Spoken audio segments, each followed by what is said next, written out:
Olá, tudo bem? Como que você está aí na sua casa?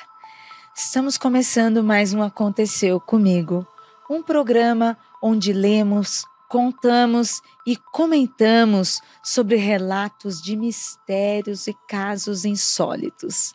Estamos aqui no R1 Space, no World Trade Center, São Paulo, em parceria com o grupo R1, para fazer esse programa maravilhoso, cheio de mistérios. E mais uma vez, para nos assustar com as suas histórias, para lermos histórias, temos aqui hoje a J. Oliveira, escritor e editor do Magicanto.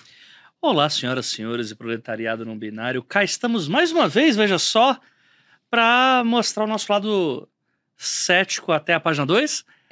Cético até apertar o calo, né? Que é cético que pula 3 ondas no fim do ano, talvez? Não sei, 7 ondas, né? Tem um monte, hein? Tem um monte assim, hein? Ai, não acredito em nada, mas tá pulando as ondinhas, ó, joga o sal pra trás, entre outras coisas também. E pode, tá? Não quer dizer que não pode, não. Eu já fui aquele católico que sopra canela, né? Então, daí pra virar um cético, tá tudo certo. Isso é a essência do brasileiro. Ou não acredito até começar a acreditar. Meu, acho que além de essência do brasileiro, né? É importante a gente fazer isso sim, a gente manter, né? Assim, acontecendo ou não, sendo verdade ou não, assim, não se precisa provar nada. Acho que o mistério... Eu acho uma alegação muito forte, não precisa provar nada. Há coisas que se precisam provar. Desculpa, gente, peguei pesado. Mas assim, não, falando dos nossos casos de mistérios, perfeito. Das nossas histórias populares, lendas urbanas, encantarias, né? Principalmente no Brasil, um país de muita encantaria, muita coisa. Então, assim, contar essas histórias também é nosso pertencimento. Com certeza. Porque, pô, sabe, quem em outro planeta vai ter uma loira do banheiro, um lobisomem, um curupira, cavalos que andam à noite sinistramente? Pô, tem que ser, né? Além de ser terreno, tem que ser muito brasileiro, né? Exato, até porque eu sou cético, mas toda vez que eu cruzo a perna esquerda na direita, o Corinthians leva um gol. Por isso eu não faço enquanto assisto jogos. Não falo sobre isso, mas isso daí também, crenças e crenças, hein? Exatamente. Ó, usar a mesma cueca, sabe? Essas paradinhas aí. A também criança depende na da sala. ocasião. Use a mesma cueca, mas não em dias seguidos, por favor. Nossa, é sempre... Importante. Muito boa, muito boa.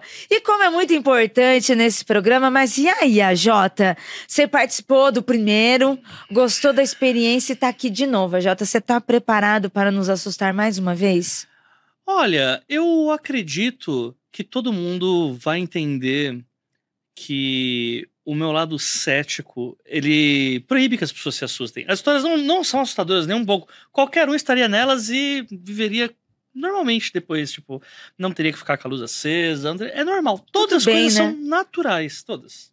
Então, inclusive, o olho dele caindo aqui no estúdio, gente. Voltamos à história do olho, veja só. Foi muito assustador, gente, muito assustador. Mas mais assustador que isso, vamos para a nossa primeira história.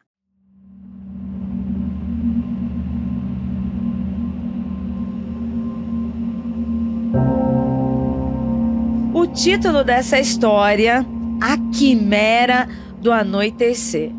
Uau, ok. Automaticamente, gente, quando se fala em quimera, a primeira coisa que eu penso é fullmetal. Eduardo. Grande cachorro desculpa. Quimera. Grande Ai, cachorro meu Quimera. Deus, gente, desculpa fazer essa piada infame. Infame, eu sei que é trauma pra muita gente, mas, né? Luísa Mel. Quem sabe do que eu estou falando. Mas vamos lá. A Quimera do Anoitecer. Boa noite, Ira. Boa noite, convidado. Boa noite, AJ. Muito boa noite. Me chamo Paulo e quando eu tinha 12 anos, era comum do meu pai, meu avô e eu praticarmos a pesca noturna em qualquer região onde havia uma lagoa, rio ou riacho. Aproveitando, quero mandar um beijo para o seu Márcio Foster, lá de Registro, que também pesca de madrugada e também deve ter umas histórias como essa, viu? Como de costume, após encontrar um ponto bom para a pesca, meu pai e meu avô limpavam o terreno, armavam a barraca, acendiam fogueira e preparavam as varas de acordo com o que seria pescado no dia. Neste dia, porém, meu pai não se sentia bem e queria a todo custo não acampar naquele local, dizendo ter sentido uma presença estranha bem na região onde foi armado o acampamento, bem naquele local ali. Meu avô, um homem velho de guerra, de muitas experiências, disse que o que ele sentiu foi só um vento gelado da floresta e que a lua naquela noite que estava nascendo era perfeito para uma pesca. Ao cair da noite, tudo já estava preparado. Nós três estávamos sentados nas cadeiras, jogando as iscas nas águas, quando do fundo da mata ouvimos um uivo tão longo e profundo que arrepiou as nossas espinhas. Parecia um filme de lobisomem.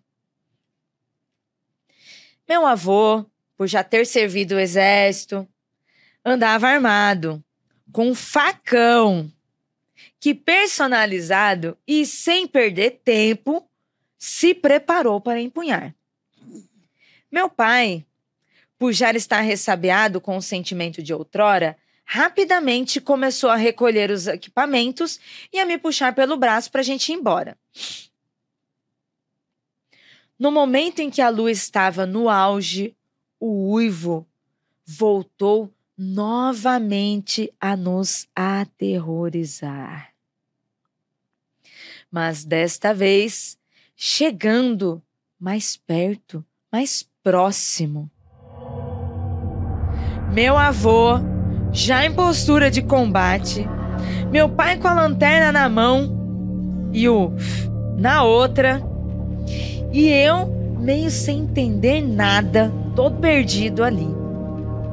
Foi aí que nós três vimos pular do meio do mato na nossa direção um lobo branco, fantasmagórico, translúcido, não parecia nada palpável. E pior, de 6 olhos, vermelhos, aterrorizador, pulou correndo para cima da gente. Meu pai, como um bom cristão, caiu de joelhos e começou a rezar para Deus nos livrar daquele demônio. Meu avô paralisado de susto e medo, e eu olhando fixamente os olhos da criatura que continuava a caminhar e a rosnar à nossa volta, nos intimidando. Passado alguns instantes, a criatura se materializou e deixou de ter a aparência translúcida, bem na nossa frente. Nesse momento, meu avô correu em direção à fera com o facão em punho. Porém, o lobo saltou no ar, voltou a ser translúcido na nossa frente e desapareceu da mesma forma que chegou, deixando um último uivo para trás. E tudo isso na nossa frente ali. Não foi visão periférica, não foi sensação. Nós três vimos o lobo fantasmagórico. A noite se passou e o sol nasceu. Em questão de minutos, todo o acampamento foi desmontado e já estávamos indo de volta para casa.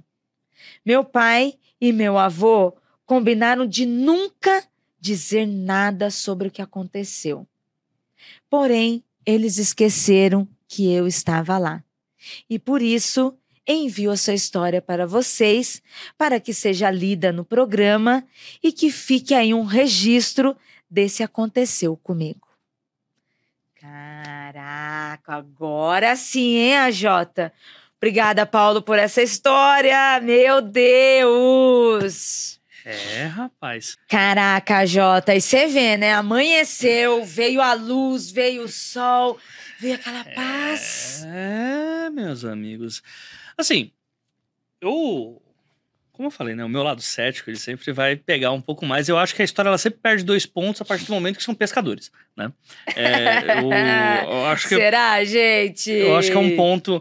Ó, pescador, caminhoneiro, pra mim sempre perde 2 pontos. Porque caminhoneiro, porque tá sempre sob substâncias estranhas pra ficar mais tempo na estrada, né? E pescador, porque, enfim, né? Gente, assim...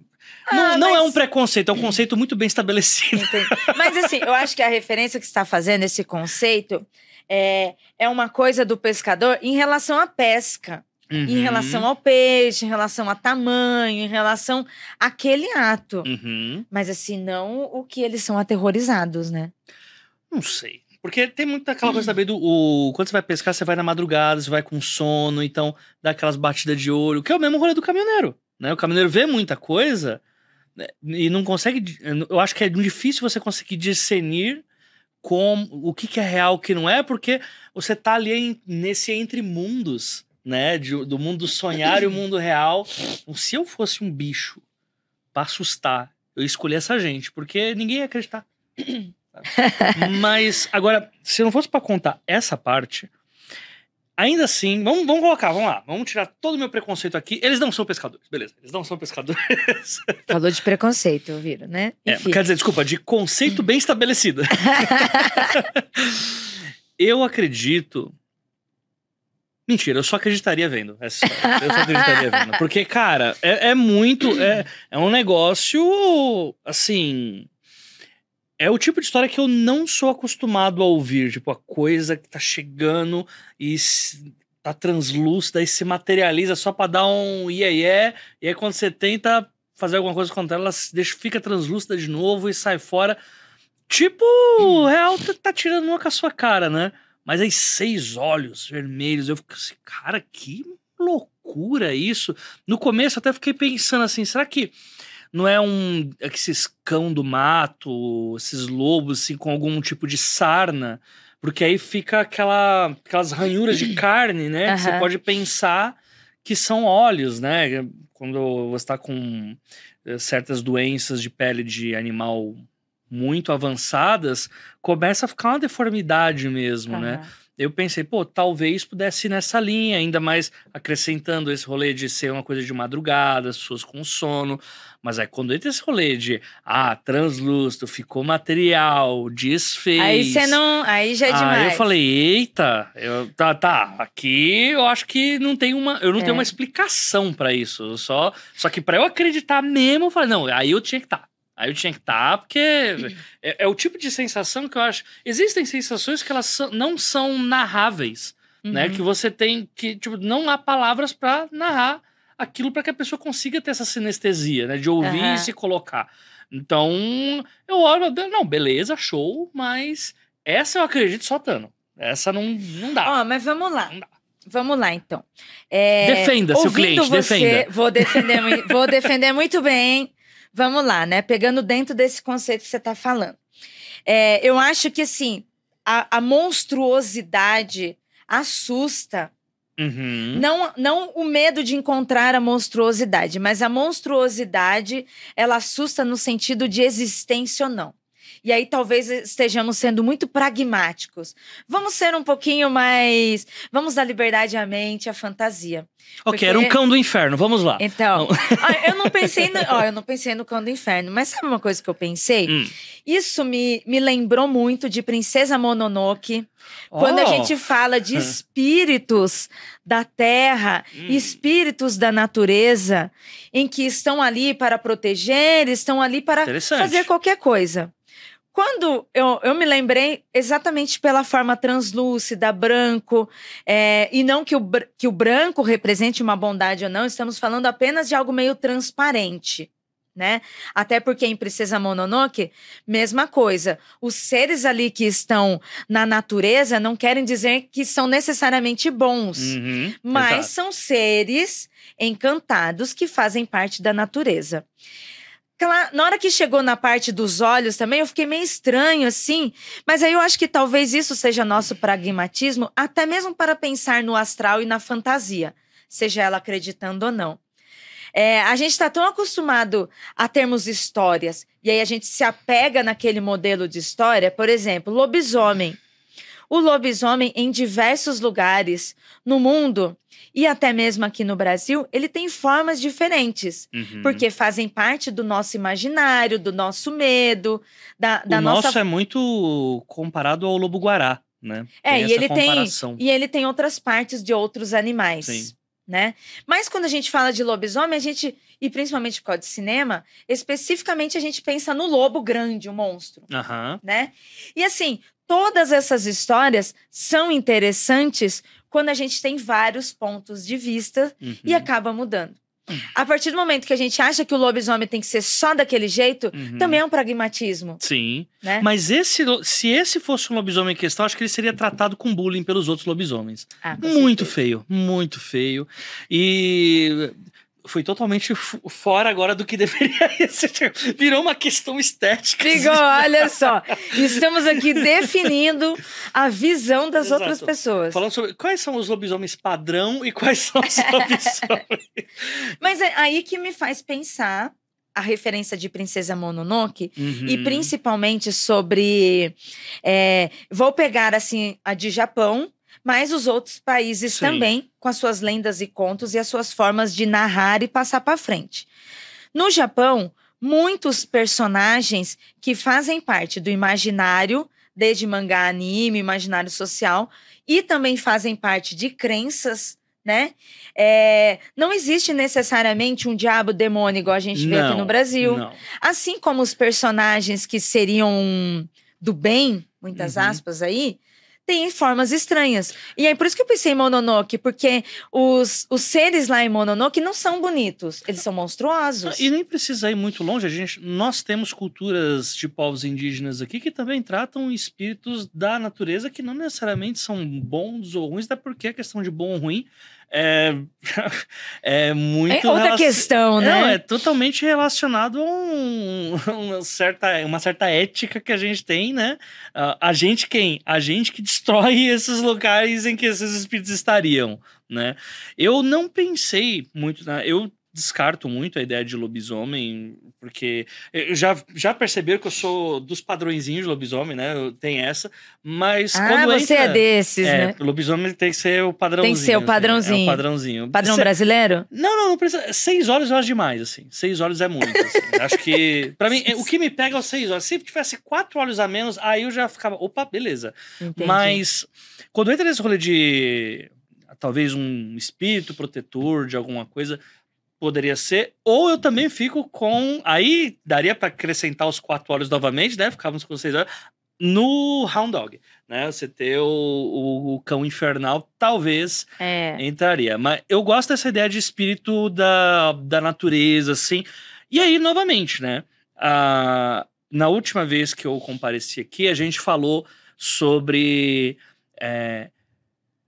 momentos que a gente sabe que acontecem e que trazem sensações para nossa cabeça, e isso, independente de para quem tá de fora ser real ou não, se a pessoa tá vendo um espírito da natureza que talvez possa fazer essa pessoa ter reflexões se é certo fazer aquela atividade, ou olhar mais pro que tá ao redor, ou considerar que há um chamado de alguma coisa, a experiência não deixa de ser irreal, se está na cabeça dele. Então, dependendo de como essa pessoa utilizou isso, ou se utilizou, né? Pelo menos, bem, a partir de agora ela utilizou, né? Virou uma história aqui. Mas para algo serviu, né? Então, independente se é real ou não, para mim, a experiência ela não está necessariamente agregando, mas para ele pode ter agregado. Se isso não torna a coisa falsa. Eu acho interessante pensar nessa linha que você falou de espírito da natureza, ou algum sinal pode ser e pode querer dizer muito sobre nós mesmos ou sobre o ambiente que nos rodeia, né? Acho interessante pensar dessa forma, mais do que se é real ou não. Uau, uau. Arrepiou agora, hein? Não tinha arrepiado com 6 olhos, com isso. Porque os seus olhos, né? Aqui nesse programa, gente, Gente, que é 6 muito. olhos aqui? Não, mas é O que é muito. 6 olhos? Não é nada, né? E pra mim tem esse rolê que eu não gosto de aracnídeo, aranha que tem essa quantidade de olho, eu já não curto. Tem isso, né? Eu sou 6 olhofóbico, né? Tipo, nada a ver. Meu Tirou Deus. da... Mas então, né? Vamos pra próxima história. Vamos pra próxima história. De quem é? Olha, gostei muito dessa quimera, viu, Paulo? Obrigada. Obrigada, Paulo. E pra gente seguir agora com mais uma história, olha só, né? Mais uma vez, uma pessoa cética vem contar aqui algo que aconteceu com ela, mas né? A Jota, conta pra gente a história que aconteceu com você.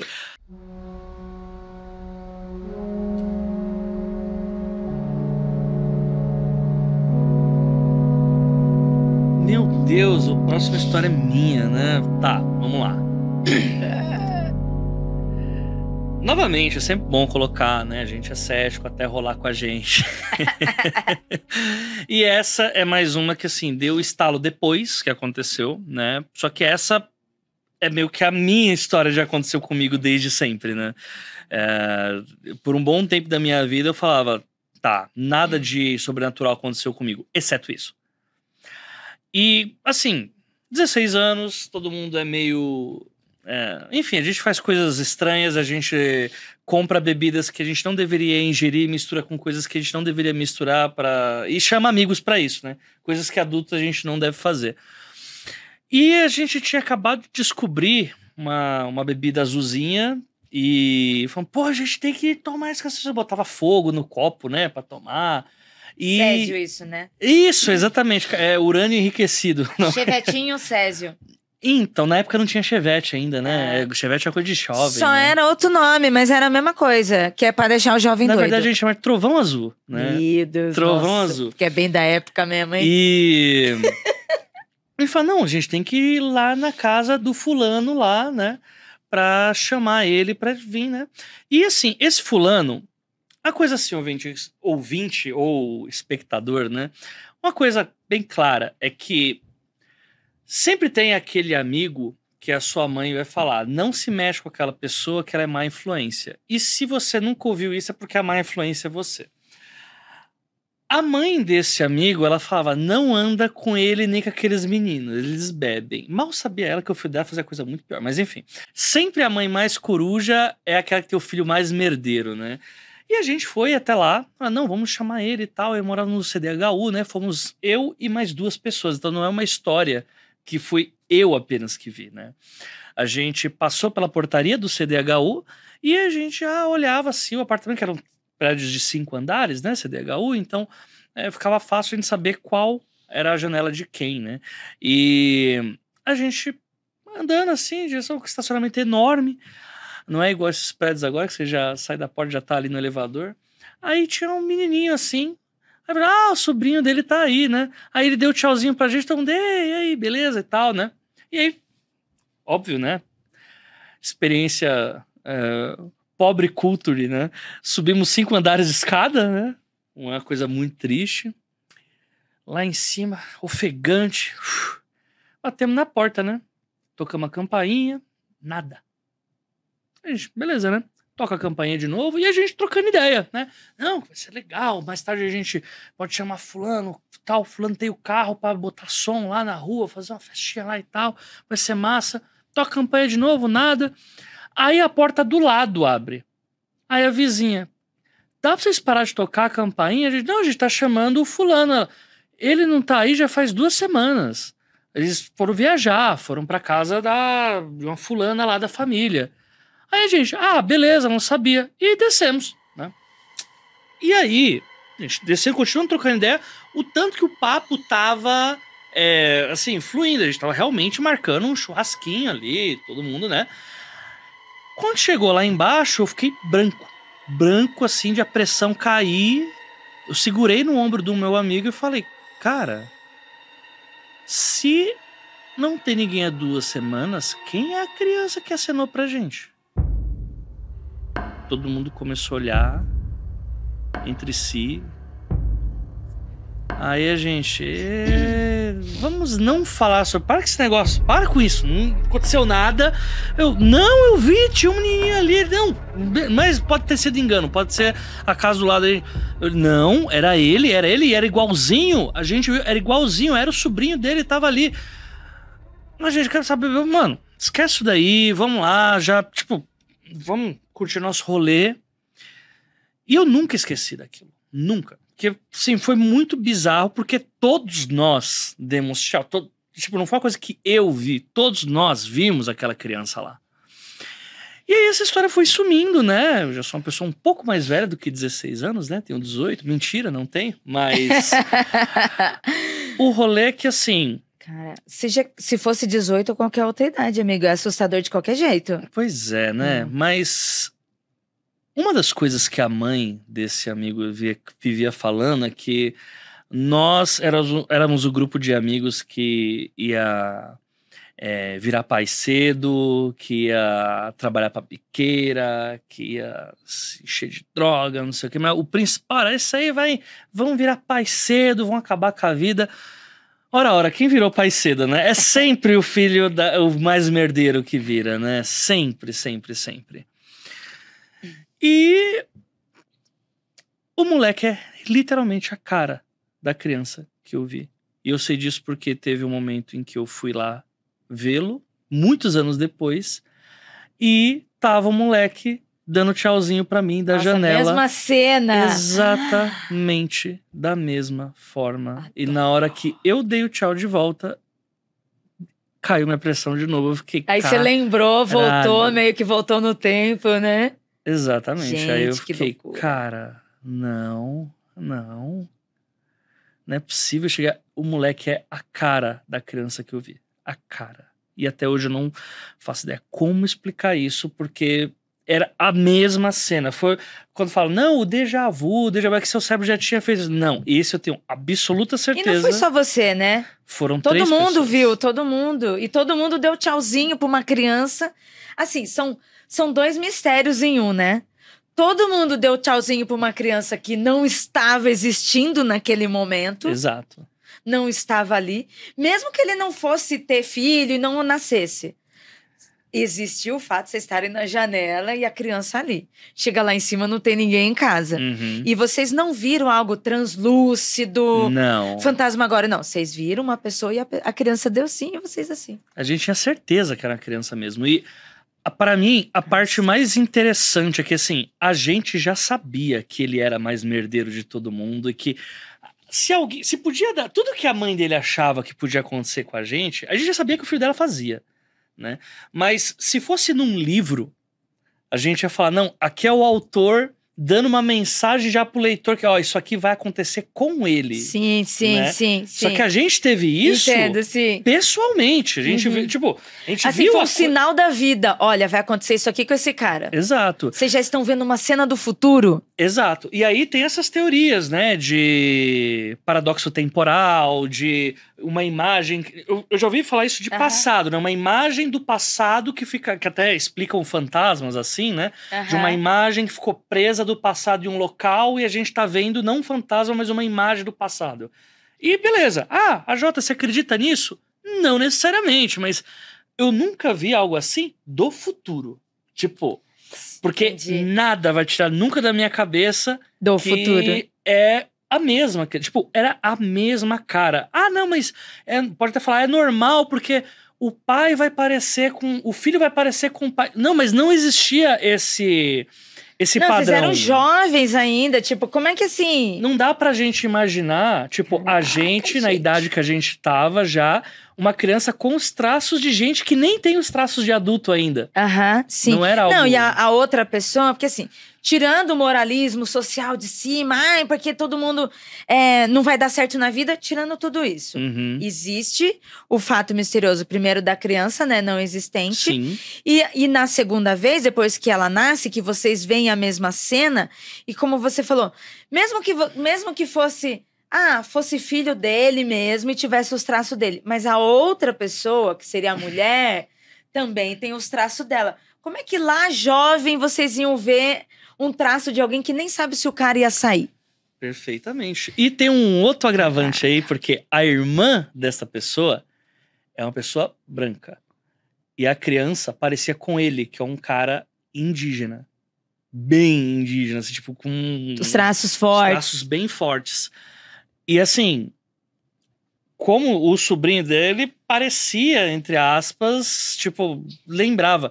Mas quando via a criança, o moleque é a cara dele. E não tem como o filho da irmã dele ser tão parecido com ele.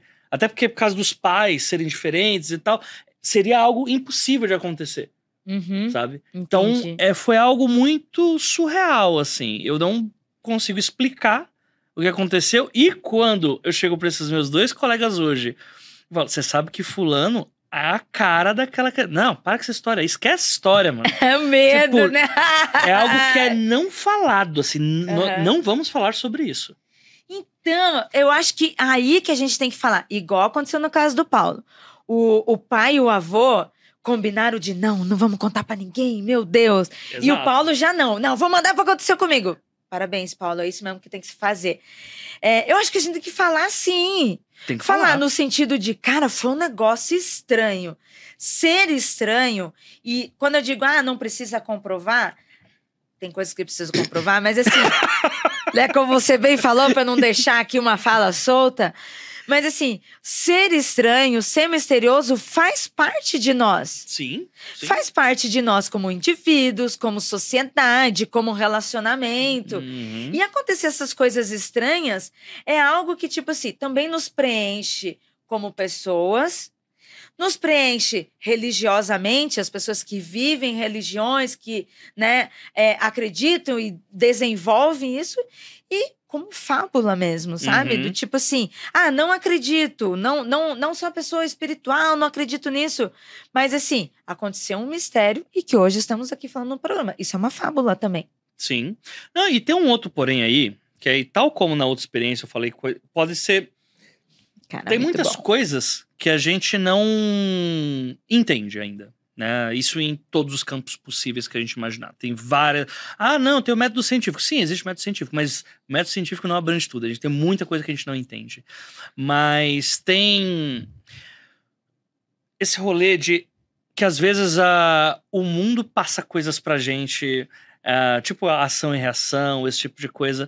E talvez, eu parando pra fazer um exercício de fora, assim, tal como eu fiz na última história, a questão da gente ser muito julgado pela mãe desse colega nosso era algo que permeava, assim. Que ela vira e mexe, ia na casa falar com a mãe de um ou outro. Que seu filho tá me levando o meu pro mau caminho. E era o filho dela que oferecia cigarro pra gente uma vez. Eu isso também, mano. E aí, aparecer isso... Quem garante que se eu não fosse uma pessoa que é atenta... Tipo, por exemplo, gente que faz... tem visões, as coisas que consegue julgar acontecimentos do cotidiano com futurologia, fala assim, isso aqui é um sinal de que a recompensa dele tá chegando, e de fato veio. Quem garante que não seria isso? Entendi. Quem garante que talvez eu não fosse uma pessoa despreparada para ler esse sinal, que na verdade não é um fenômeno paranormal. Entendi. Estou falando que é isso? Não, mas poderia acontecer. Poderia. Se a gente estivesse falando do Magicando, seria exatamente isso. Quer um comparativo exato? Que é quando uma mulher sonha com gravidez de alguém, a pessoa fala, tá vindo filho aí. É a mesma coisa. É o mesmo tipo de coisa. Meu, eu tenho uma amiga que tem uma história, eu ainda vou convencê-la a vir aqui nesse programa contar essa história. Eu sei que história é, hein? Meu, assim... E é uma história desse nível. Ela não pode contar porque é familiar. Mas, meu, história de premonição de criança também. Isso. É que essa não deixa de ser, tipo, né? Foi uma premonição. Só de que algo ia acontecer, mas você não tinha essa visão, né? Não, e essas histórias normalmente, elas são dadas normalmente pra mulheres, né? É engraçado porque a gente tem essa coisa de assemelhar fatos relacionados a crianças, filhos, com mulher apenas. E não acho que é um maternar, né? Mas e aí talvez até por isso não tenha feito essa alusão, porque se fosse... Na hora, né? Será que se fosse uma amiga... Ela já ia pensar, Exatamente. É verdade, então, poderia. Mas fica aí, né? É isso, não sei se mas... Caraca, gente fica aí o... céu, adorei. Assim, eu já conheci essa história, por isso que eu convidei o AJ pra vir contar essa história aqui. Eu já achava absurdamente louca. Eu só sabia um pedaço, que era a história da criança dando tchau e depois não ser. Sabia, né, que depois nascia, mas pra mim, ali naquele primeiro momento em que eles deram um tchauzinho pra uma criança, e é muito filme de terror, gente, casa longe, sabe? Não é na casa, assim, mas eu imagino, sabe? Tipo a casa do Bates. Sim, sabe? total. Do Norman Bates. Longe. Aí você tá vindo ver a janelinha lá em cima. E aí você vê alguém dando tchauzinho. Aí quando chega lá, não tem ninguém. Não. E o pior é que não era uma distância nesse nível. Falar, foi uma ilusão ótica. Não. Era uma distância consideravelmente próxima da gente conseguir ver os traços assim, da pessoa. Eram 5 andares pequenos. Vocês viram tantos traços que depois viram isso na criança quando ela nasceu, né? Exatamente. Nossa. E você? Já viu uma criança assim? Alguma criança já te deu um tchauzinho e chegou lá, não era uma criança? Gente, sim, ó. Você já previu filho de amigo já? Pô, esse tipo de história tem sim. Tem sim, mano. Prever filho, sonhar, tem sim, porque, acontece. Se você tem essa história, comenta aqui que eu quero saber. Manda pra nós. Principalmente se for filho indesejado, que eu acho que o sinal fica mais doido ainda. Vixe. Ai, AJ, obrigada demais. Mais uma participação sensacional. Que história, mano. Pelos motivos errados, o pessoal aqui do R1 está com medo. Da história, não. Da gravidez indesejada. Agora se fosse pra gente jogar no bicho com essa história, o que seria? Né? Porque ele está aqui, eu estou de bicheiro hoje, né? Veio com o dress code. O que a gente poderia jogar? Ah, cara... sei lá, filho, cegonha? Não tem cegonha, não tem cegonha no jogo. Olha, eu acho que daria pra jogar... No coelho. No coelho. É verdade, coelho faz filho. Fertilidade, é verdade, fertilidade. Fertilidade. Olha se você é um cara do bicho aí, ó, fica aí a dica. Se ganhar, ó. Toda vez que você vê e der replay nesse vídeo, joga no coelho. Aqueles, né, tipo... A gente pode falar isso, porque é uma contravenção. A gente tava deixando isso gravado em vídeo. Se é crime, desculpa, a gente não. Tá? Não joguem. Se isso é crime, vocês não viram isso aqui no programa, tá? É só uma brincadeira, fantasia, fábulas. Vamos supor que não fosse crime. Aqueles... Ai, AJ, obrigada. Deixa aí seus canais, suas dicas. Fala com os ouvintes, pra eles não jogarem, mas pra eles comprarem seu livro e ouvir seu podcast. Gente, por enquanto, não tem livro. Aqueles, né, tipo... Mas vamos lá. Eu sou, além de editor do Magicano, já fui editor do Aconteceu Comigo também, na versão em áudio, mas o ponto é, hoje eu tô com minha produção de podcast, editando um podcast de escrita chamado Os 12 Trabalhos do Escritor. Também faço participações como... no Clube do Livro do podcast 30 Minutos também. E como escritor... Tem alguns vem aí que eu não posso dizer por causa das editoras, né? Mas coisas publicadas que nós temos. A gente tem uma antologia de contos chamada As Crônicas da Unifenda, pela Plutão Livros. E do nosso Vem Aí, tem uma parceria aí que rolou no ano passado entre a Jambu Editora com o pessoal do Jovem Nerd, que é o Tesouros de Ganor, e vai ter a minha participação na antologia sobre Feldon e Alma, que são 2 personagens maravilhosos que tem desse universo, e aí vai ter vários autores nacionais bacana fazendo recontagens de contos desses personagens, e eu vou ser um dos participantes. Então, agora no final do ano, provavelmente a gente já tem a estreia de toda a coleção, que é assim, um financiamento coletivo maravilhoso e que vale muito a pena, se vocês não adquirirem ainda, irem atrás assim que a gente lançar. E aí vocês dão uma olhadinha lá nas aventuras de Feldon e Alma, que vai ter continho meu lá. E Enquanto isso, vocês podem ir acompanhando o 12 Trabalhos do Escritor. E mesmo que você não seja uma pessoa da escrita, se você for uma pessoa que gosta de fofoca, a gente tem o nosso principal episódio, que é a Retrospectiva Literária de 2023, no caso, em que a gente faz um catado de todas as tretas literárias do ano e faz uma votação de Oscar. Por exemplo, de você ver Vladimir Putin dizendo que o mundo está o tratando como se ele fosse a J.K. Rowling. Isso aconteceu, acredite ou não. Se você quer ver um cara que fez uma fanfic de Senhor dos Anéis e processou o Jeff Bezos, sim, o da Amazon, dizendo que a série Anéis do Poder é um plágio do livro dele, também está lá. Se você quiser ver a moça que começou a escrever numa fanfic de Crepúsculo e publicando de uma forma criminosa e terminando sendo descoberta como uma das invasoras do 8 de janeiro em Brasília, também você pode ver lá. Então, vai lá no feed dos trabalhos, que é por lá também que eu faço os anúncios dos meus Vem Aí, dos meus lançamentos. E, novamente, muito obrigado por convidar, por eu participar aqui de novo e por ter a chance de contar historinhas aí pro pessoal, Ira. Valeu mesmo. Eu que agradeço. Que história, que história. Eu amo essa história, gente. Amo essa história de verdade. Finalmente temos ela aqui nesse programa. E se você já previu os filhos dos seus amigos, deixa aqui, tá? Obrigada por nos acompanhar. Assine o nosso feed. Clica no sininho, acompanhe este programa. Você pode assistir no YouTube, você pode assistir no Spotify e streamings que passem a imagem da nossa gravação aqui. Ou se você está ouvindo, pode continuar ouvindo em todos os agregadores, viu? Aconteceu Comigo é aberto para todo mundo, vivos ou não. Muito obrigada e até semana que vem. Tchau, tchau!